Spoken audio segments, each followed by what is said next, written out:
வரும் கூந்தலில் ஒளிந்து கொள்ள வரவா என் கூந்தல் தேவன் தூங்கும் பள்ளி அறையா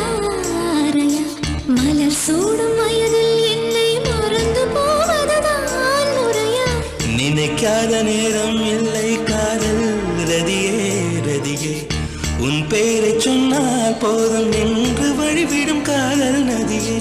என் சுவாசம் உன் மூச்சில் உன் வார்த்தையின் பேச்சில் 5-6 நூற்றாண்டு வாழ்வோம் என் வாழ்வே வா மலர்களே மலர்களே இது என்ன கனவா